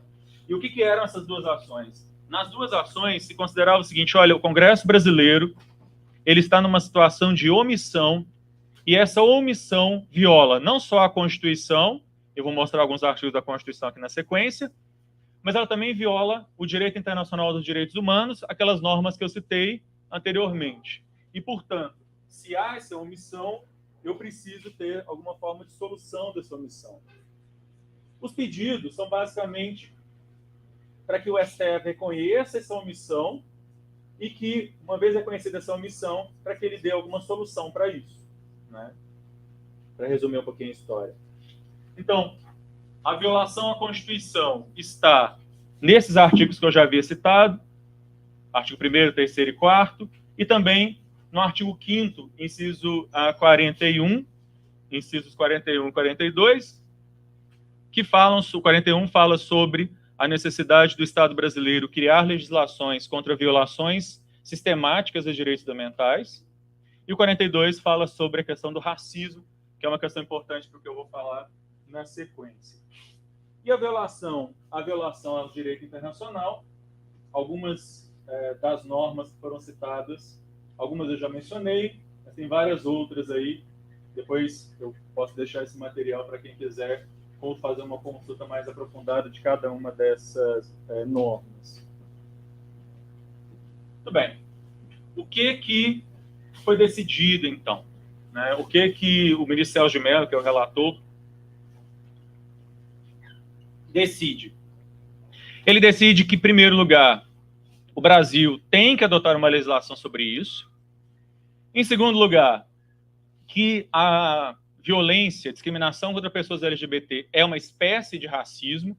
E aqui a gente entra numa questão importante, porque a lei do racismo, ela fala de preconceito contra cor, raça, sexo, origem, religião e procedência nacional. Onde é que entra a homofobia ou transfobia nessa história? Justamente no preconceito por raça, na ideia de que raça é um conceito socialmente construído. Raça não tem a ver com fenótipo, com aparência, tem a ver com discriminações estruturais históricas que uma determinada comunidade passa. É por isso que o STF pôde, lá em 2004, condenar um homem por antissemitismo. Esse é habeas corpus 82424, porque o STF entendeu que esse era um preconceito por raça. Ser judeu não é uma cor, ser judeu não é uma religião, não é uma procedência e tal, então ele não se enquadraria. O STF, então, desenquadra, porque enquadra na ideia de raça. E a mesma forma, e aqui é uma questão importante deixar claro, o STF ele não vai legislar nessa ação. Ele não cria nada novo.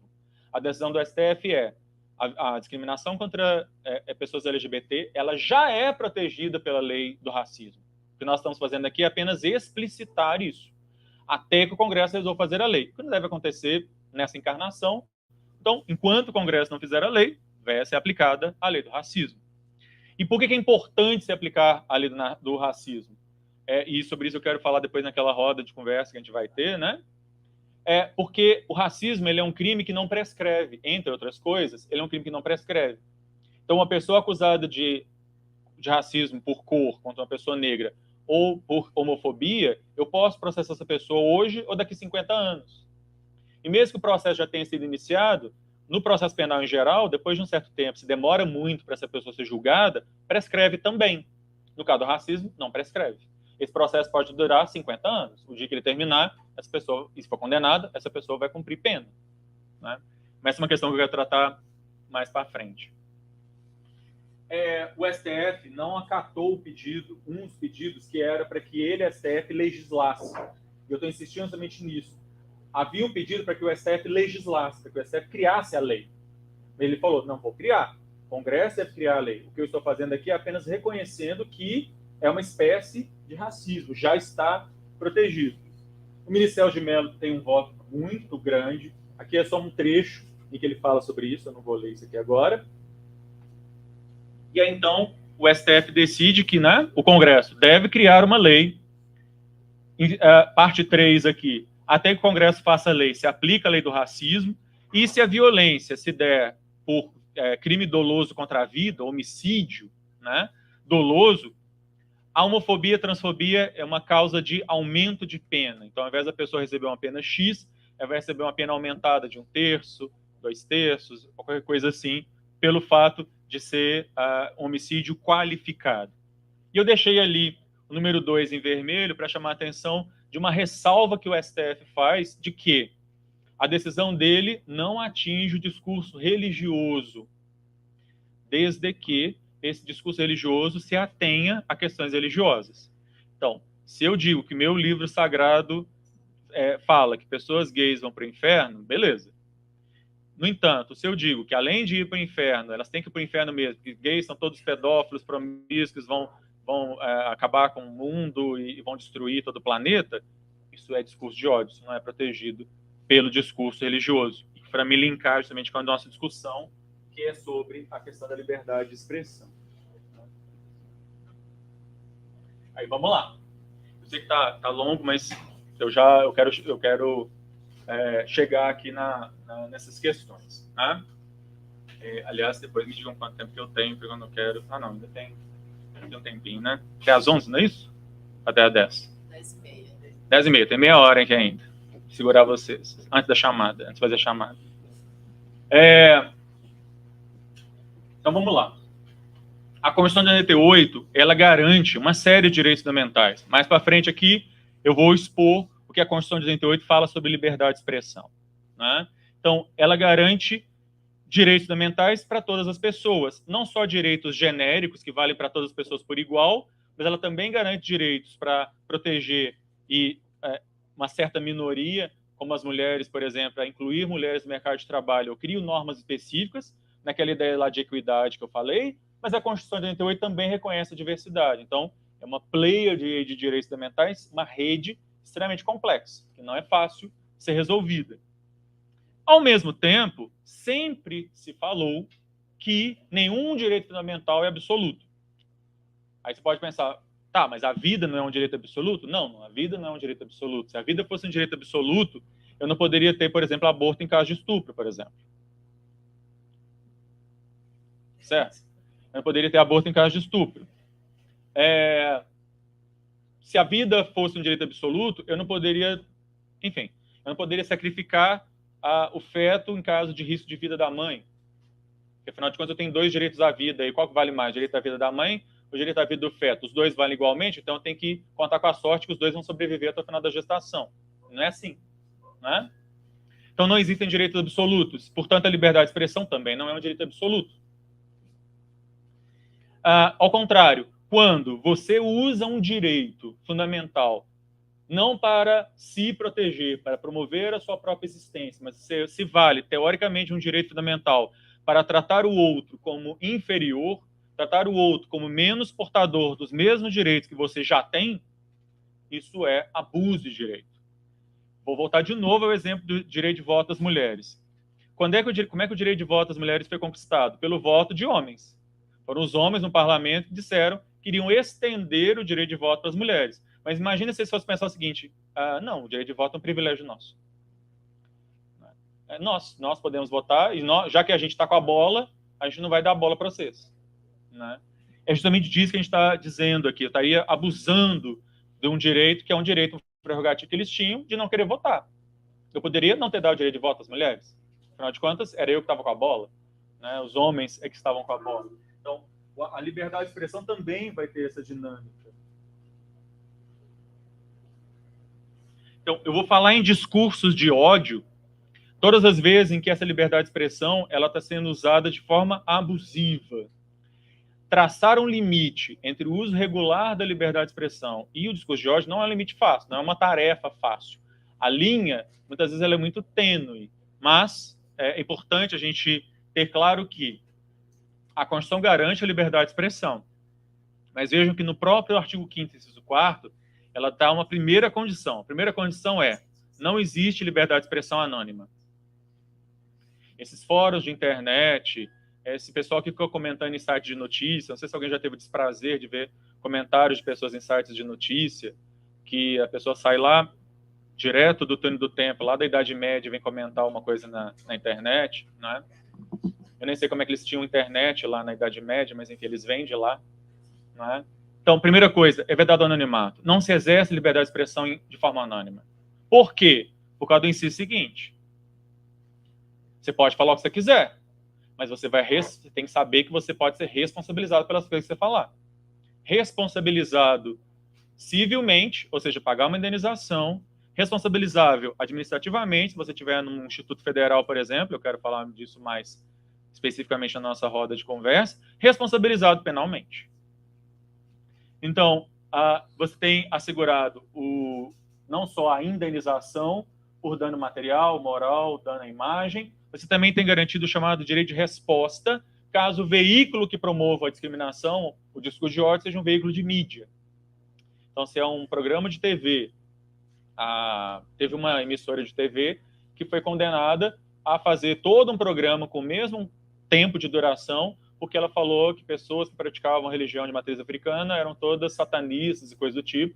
Uma associação fez uma ação cobrando direito de resposta e esse canal foi obrigado a custear a produção de um programa com a mesma duração do programa jornalístico que eles haviam feito aquilo.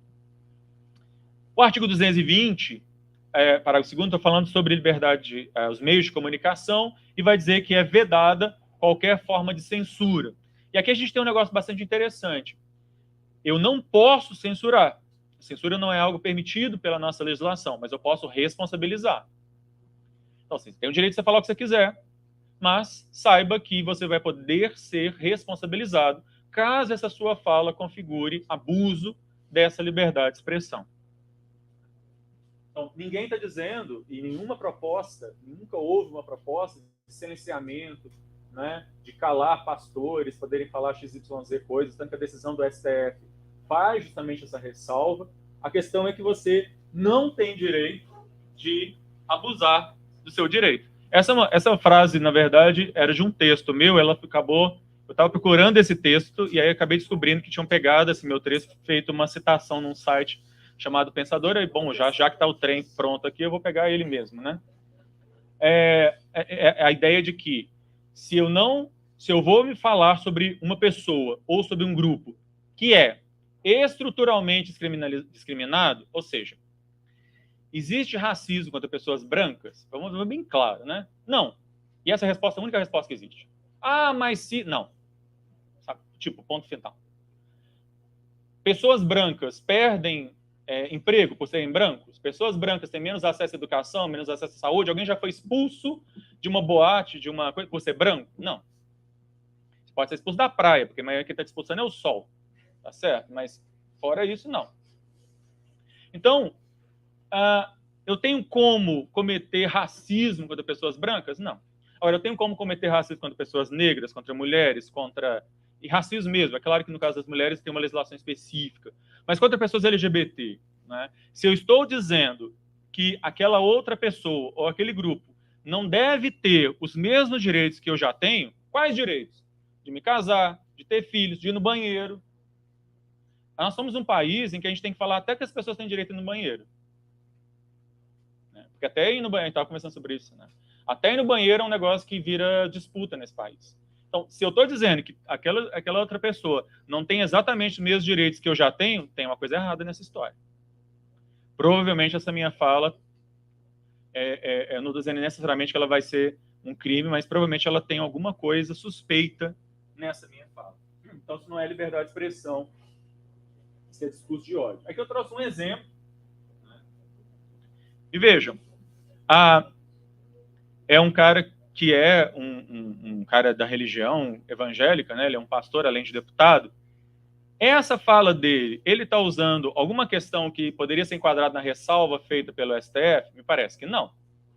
Ele está dizendo aqui que a Bíblia fala que gays vão para o inferno? Não. Ele está dizendo que a podridão dos sentimentos dos homoafetivos levam ao ódio, ao crime e à rejeição. Ótimo exemplo de uma fala que não é liberdade de expressão. E cá entre nós, ela não seria protegida sequer pela imunidade parlamentar. Porque isso aqui não é protegido pela imunidade parlamentar, porque isso aqui não tem nada a ver com o exercício da função parlamentar. O que me admira muito é alguém que usa um símbolo da estrela de Israel curtir esse tipo de coisa, né? Porque justamente alguém que, teoricamente, então, deve conhecer o quanto que os judeus sofreram. Porque se a gente substitui aqui o homoafetivo por judeus, por exemplo, poderia ser falado facilmente por um neonazista.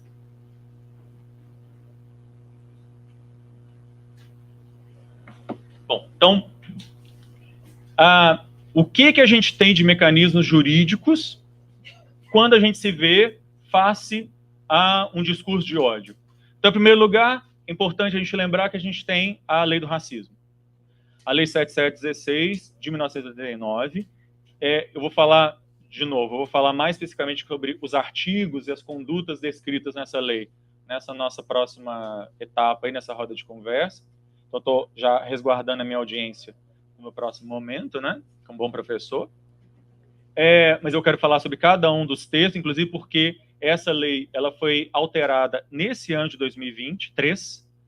Ela foi alterada em 2023 para poder trazer para dentro da lei do racismo algumas coisas que antes estavam na figura do Código Penal, que era a figura chamada injúria racial. Então, eu trago para dentro da lei do racismo e ela teve uma boa atualizada para quando esses crimes foram cometidos, por exemplo, com o uso de meios sociais, de redes sociais, de internet, quando esse crime é cometido por servidor público, né? Então, a gente tem a lei do racismo e, de novo, ela é extremamente importante porque, entre outras coisas, ela estabelece a imprescritibilidade. De novo, uma pessoa que for processada por racismo, esse crime não prescreve, né? Isso é extremamente importante porque muitas vezes a vítima ela não tem condições, no primeiro momento, de fazer um boletim de ocorrência, de reviver aquilo tudo de novo, mas ela pode esperar passar 6 meses, 1 ano, 2, não importa, e depois mover a respectiva representação. É importante a gente lembrar também que a gente tem uma série de legislações regulamentando a internet. Essa nova geração, que já nasceu com a cara enfiada no celular, eles muitas vezes acham que a internet é uma rede de ninguém, né? Que é um negócio que vale tudo. Vocês devem, talvez, ter visto há umas semanas atrás, e agora houve uma prisão da Polícia Federal esse final de semana em torno disso, de um grupo de adolescentes, num negócio chamado Discord, em que eles praticavam coisas absurdas contra meninas, adolescentes, meninas muito jovens e tal. Justamente na ideia de que eles estão protegidos pelo anonimato daquela história. Muito Black Mirror, né, imaginar aquilo, mas o pior é imaginar que lá está acontecendo de verdade, né? nós temos hoje uma lei que é chamada de Marco Civil da Internet, mas nós temos também uma lei mais específica, mais atual, que é a Lei Geral de Proteção de Dados. E essa Lei Geral de Proteção de Dados, ela serve não só para eu poder ter conhecimento e resguardar como meus dados são tratados, como eu disse para vocês, os dados hoje são a commodity mais valiosa que existe, mas também essa lei vai trazer mecanismos para que sites, redes sociais, etc., sejam obrigados a guardar determinados arquivos, determinadas publicações, determinados conteúdos, para que no futuro, quando eu quiser processar aquilo ali, quando eu quiser levar aquilo lá ao responsável, localizar o responsável por isso, aqueles dados não tenham se perdido. Então, existe hoje uma obrigação desses provedores de internet, de redes sociais, etc., pode ser estabelecida uma obrigação deles resguardarem esses dados para que eles justamente não se percam quando esse tipo de crime ele é cometido, e foi com base nisso que foram presos agora esses adolescentes que vão ser submetidos, obviamente, ao ECA, então não é crime, é uma forma de medida socioeducativa, mas de qualquer forma vão ter aí uma punição em torno das coisas que eles fizeram. Aqui é só para chamar a atenção, né, que a lei do racismo ela vai justamente tratar.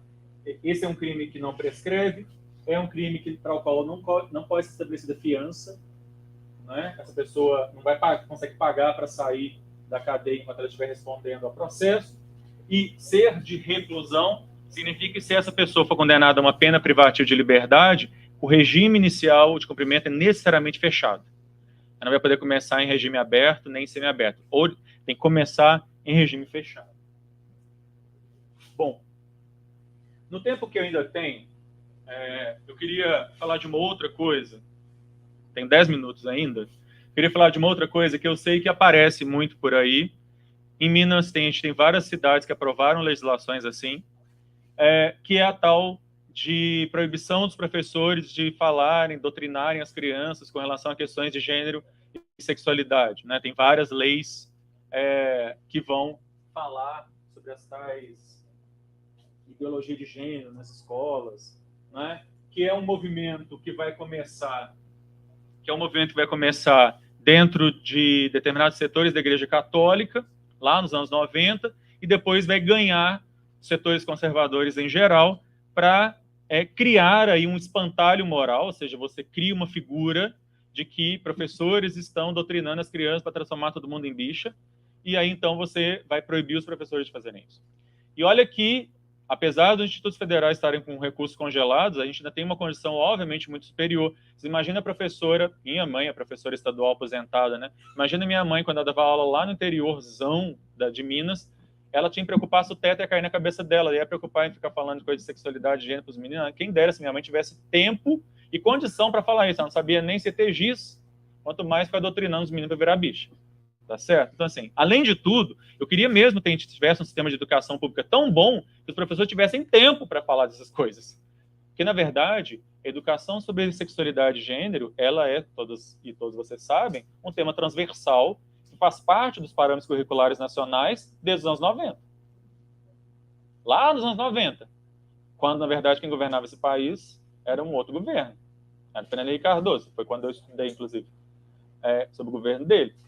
Então, falar sobre sexualidade e gênero é um tema que deveria perpassar todas as disciplinas. Física, química, matemática, deveria também perpassar questões sobre sexualidade e gênero, já que faz parte dos PCNs desde os anos 90, desde 1995, que faz parte esse tipo de discussão. No entanto, vieram aí sendo aprovadas, essa Belinha gostou de mim, vieram sendo aprovadas legislações desse tipo.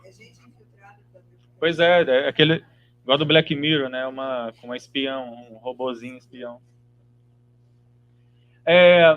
A gente tem duas leis que eu queria citar aqui, uma lei de Londrina, no Paraná, e uma lei de Goiás, que falavam dessa ideia. Mas, na verdade, se você pegar todos os municípios que aprovaram essas leis, existe um modelo. As leis são idênticas, todas elas são exatamente iguais.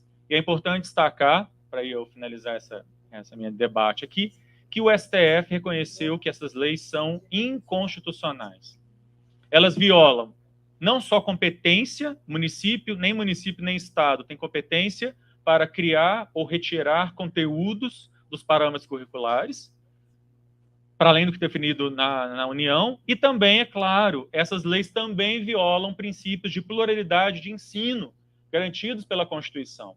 Porque no artigo 226 da Constituição, quando a Constituição fala sobre educação, artigo 225, 226, a Constituição fala sobre o direito à pluralidade. Pluralidade de ensino é um dos princípios da educação. Autonomia de saber, de aprender, enfim, e pluralidade, tudo está dito na Constituição. Né? E, portanto, eu citei essas duas ADPS, essas duas ações, mas tem várias outras aí. Em todas elas, o STF vai dizer exatamente a mesma coisa. Essas leis violam a Constituição. Essas leis, elas simplesmente não podem existir, porque elas violam profundamente o que diz a Constituição, e foi isso aí que eu falei. Né? Eu não vou ter tempo de falar tudo, então eu queria só ir para o finalzinho aqui. Se vocês quiserem depois esse material, o tempo passa muito rápido, eu achei que eu fosse ter bem mais tempo. Mas assim, vejo que tem muita decisão aí que eu poderia falar, mas infelizmente não vai dar. Inclusive na Corte Interamericana dos Direitos Humanos, também tem alguns casos importantes. E é isso. Eu agradeço aí a atenção de todo mundo e fico à disposição também para os debates. E depois, quando a gente retornar, aqueles e aquelas que estiverem no retorno, aí eu vou trabalhar a Lei 7716 de maneira mais detalhada, mostrar alguns mecanismos, inclusive aqui do Estado de Santa Catarina, que eu fiz o meu dever de casa, pesquisei como é que a coisa funciona aqui em Santa Catarina, para a gente poder discutir. Tá? Obrigado, então.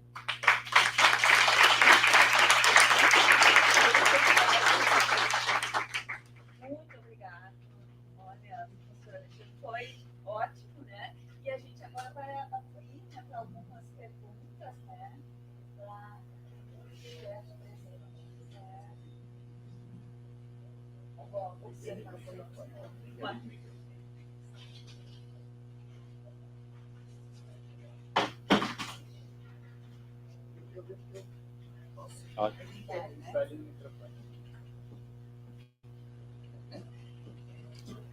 Tem algumas questões que, obviamente, serão mais no privado, no sentido da complexidade do tema, né? Mas esse caso que eu citei, da minha chamada, da minha presença numa Câmara de Vereadores para explicar, né, o que para eles era, alguns, eles não posso generalizar, inexplicável, né, porque trazia todos os elementos que eu tinha no parecer do procurador e também da minha leitura como ser humano, que acho que aprendeu a pensar um pouco, né, estava sustentado na Constituição Federal, em especial na Constituição Federal, enfim, na Declaração Universal dos Direitos Humanos, mas a mesma leitura que eu trazia dos artigos eram utilizados por 2 ex-procuradores do Estado, porque a mesa foi constituída pela mãe, que questionou e levou a denúncia, por 2 ex-procuradores, por mim e pelo presidente da Câmara de Vereadores, e também pelo representante do grupo chamado, como ele é público, eu vou dizer aqui, Grupia, né, dali de Brusque. E os artigos que eu utilizava, eles diziam que eram interpretações, eu digo sim, o direito hermenêutico, né, inclusive tive que fazer essa menção, né, comecei dizendo isso, da perspectiva hermenêutica do campo do direito, muito embora não tenha essa formação, e que, por exemplo, esse é um e os outros eu vou perguntar depois, o conceito de sexo na Constituição, para eles, os ex-procuradores, é um conceito de sexo biológico, que não tem nada a ver com isso que nós inventamos de a pessoa achar, agora eu me acho, por exemplo, olha, né, a tentativa de analogia, agora eu me acho cadeirante e vou estacionar numa vaga de cadeirante porque eu inventei essa coisa na minha cabeça. Então, como que se utiliza de um conceito de sexo na Constituição, que olha e diz que ele é sexo biológico, e não das diferentes formas de estarmos no mundo, e, ao mesmo tempo, vai em versículos da Bíblia para usar da fé das pessoas e dizer isso é pecado. Por gentileza. Então é isso, né? A primeira coisa é que a gente está num Estado laico, né? Estado laico significa que o Estado garante as possibilidades de cada um poder ter a religião, não ter a religião que quiser, e ninguém vai ser nem beneficiado nem prejudicado por ter ou não ter uma religião. Então, isso, para mim, é muito claro, e a gente deveria, obviamente, evoluir no sentido de, inclusive, retirar o que ainda existe símbolos religiosos em prédios públicos. Infelizmente, a gente ainda tem isso, né? Sim, no próprio plenário do Supremo tem um crucifixo e tal. Mas, vamos lá. No que diz a Constituição sobre sexo, é importante a gente deixar claro que a Constituição não define o que é sexo, para começo de conversa. E ainda que lá em 88 as pessoas estivessem pensando numa concepção até biológica, pode até ser que fosse, os conceitos não são fixos, né? Os conceitos, eles são mutáveis. E a forma, o sentido que a gente dá aos conceitos é o sentido que a gente dá hoje. É o sentido que eles têm, é o sentido que a gente dá hoje. Não existe... Porque se a gente fosse interpretar dessa mesma maneira, os Estados Unidos, por exemplo, não teriam acabado com a escravidão. Porque a Constituição dos Estados Unidos, ela foi calcada, pensada na ideia de escravidão.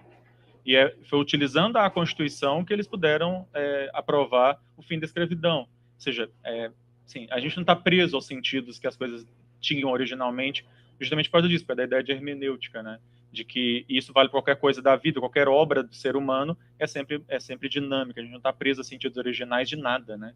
Nada. O que é ser mulher, o que é ser homem, qual o papel da mulher e qual o papel do homem, né, nas nossas sociedades. E isso é uma coisa importante também de a gente dizer, né? Quando se fala em família tradicional e coisa do tipo, isso é o que nós concebemos como família tradicional, uma invenção muito recente na nossa história. Porque o que era família tradicional na Idade Média, o que era família tradicional na época dos gregos e romanos, o que era família tradicional dos judeus na época em que eles escreveram, foi escrito o Velho Testamento, obviamente tem trocentas concepções e formatos diferentes do que é família, formatos diferentes do que é ser homem, formatos diferentes do que é ser mulher, papéis que eram atribuídos a homens e a mulheres. Se você pegar o que era ser uma roupa tipicamente masculina de um homem francês da época pouco antes da Revolução Francesa, esse homem estaria usando uma meia calça branca, uma peruca, e estaria maquiado e com pó de arroz na cara. E era essa. E estaria usando uma camisa cheia de frufru aqui na ponta do negócio. Tá certo? Essa era a roupa. É isso que era ser e existir como homem na França pré-Revolução Francesa. Então, não existem conceitos fixos. Acho que uma coisa muito importante da gente sempre, que a gente for confrontado com isso, é sempre jogar na diluição da história, né? E a história vai mostrar como as coisas são mutáveis, e nada é fixo, nada é imutável. E a própria religião. Porque quando eu trouxe esse argumento da hermenêutica, né, e a perspectiva, portanto, não nascemos homens e mulheres, ou coisa parecida, eles me vai, algum grupo vaiou. E imediatamente eu pedi respeito. Porque quando vocês rezaram nessa casa pública, vocês então feriram a Constituição, porque ela é laica, queriam ter se perguntado quais são os créditos que estão aqui, tem rezado todos. E eu não os vaiei, eu os respeitei. Né? Então, como é que a gente lida com essa situação? Então, são questões que permeiam aqui, obviamente não é só o IFC, né? Mas são coisas que nós precisamos, enquanto professores, termos claro, né? Para não corrermos risco do reducionismo, dizer foi a reitora que assinou, a culpa é dela. Foi a reitoria. Às vezes, né? Ou foi... Eu acho que é o contrário. Eu acho que essa decisão do STF sobre a questão da ideologia de gênero nas escolas, enfim, ela só vem reafirmar que é papel da escola discutir questões de gênero. E discutir questões de gênero significa discutir a possibilidade da gente discutir por que mulheres são objeto de tanta violência nesse país. Não estou falando de discutir sobre gênero e sexualidade num sentido muito amplo. Se a gente discutir nas escolas qual é o papel das mulheres, por que a violência contra a mulher é tão naturalizada, isso já tem uma repercussão imensa, inclusive, para questões de sexualidade. As questões de currículo, dos planos nacionais, o absurdo tirar, por exemplo, dos planos municipais de educação a palavra gênero dentro do contexto da língua portuguesa. Né? E eu estou com uma pérola ali na mão, eu tive acesso acho que não fica ruim, né? Porque isso é educação, né? E como é que nós, como gestores, lidamos com isso? A gente tem uma grande responsabilidade. Então, vejam, quando eu admito que se retira de um texto um termo, porque a visão é tão rasa e acha que de gênero textual tem a ver com isso, né, mostra por onde nós caminhamos.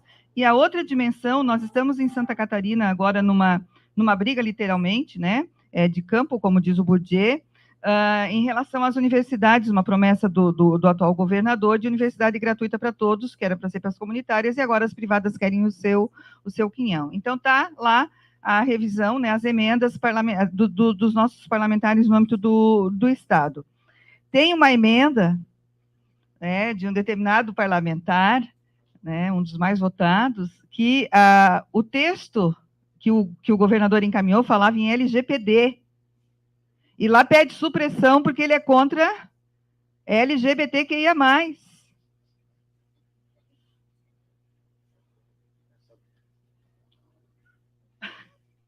Desculpa. Mas é isso. Porque eu acho que sim, é importante entender que isso é um grande espantalho. Esse é um grande espantalho. E eu acho que para a gente ter muito claro é que é o seguinte, a gente não deve ficar nas cordas com relação a esse tipo de discussão, a gente tem que ir na frente e que eles corram atrás. A gente tem que fazer as questões, colocar as questões e eles é que corram atrás, porque senão a gente vai ficar o tempo todo tendo que responder as questões óbvias, assim, essas coisas são óbvias. E o problema é o seguinte, quando a gente está perdendo tempo respondendo, eu acho que na verdade a gente já perdeu a discussão. Se a gente não é a gente que coloca a discussão, a gente tem que fincar a bandeira lá e deixar o povo se espernear. O importante é dizer bem claramente, o Poder Judiciário como um todo, ou pelo menos o STF, garante que nenhum educador, nenhum gestor vai poder ser processado, criminalizado por defender o que diz a Constituição. Né? Isso é garantido pela Constituição, pluralidade de ensino. Enquadrar em 3 artigos, né? Improbidade administrativa, cerceamento de liberdade, porque o nosso documento diz que nenhum servidor pode ir contra aquilo. E qual é o outro? Sei lá. Eu sei que eu não vou para o céu. Estou ferrado. A nossa reitora também sofre bastante com processos assim, porque a gente tem lá uma ouvidoria feminina, e ela também já era esse tipo de desconforto. É para gerar desconforto mesmo. Não, e é para gerar desconforto mesmo, porque você está indo contra um status, né? Enfim, claro que quem está numa posição que acha que vai perder direitos, e percebam, você não perde direitos quando o outro ganha direitos. Né? Mas para quem está sempre acostumado a ser o centro, né? Qualquer outra pessoa que ascenda vai ser um problema.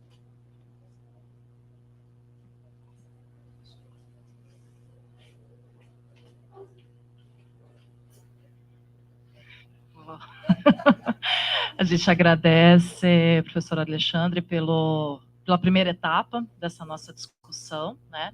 A gente vai fazer um intervalinho agora para a gente tomar um café. A nossa segunda parte, ela não vai ser transmitida, até para que a gente possa falar de situações específicas sem expor, especialmente as pessoas que precisam ser protegidas, né? Que é o que a gente está falando aqui agora, né? Então, a gente trabalhou toda a questão da base legal nesse primeiro momento, e nesse segundo momento de roda de conversa, a gente vai tratar das questões mais pontuais e específicas que se desdobram a partir dessa parte legal, né? E aí, nesse sentido, eu queria mais uma vez pedir uma salva de palmas para o nosso palestrante. E agradecer também àqueles que nos acompanharam na transmissão até aqui. A gente pode se dirigir para o café nesse momento.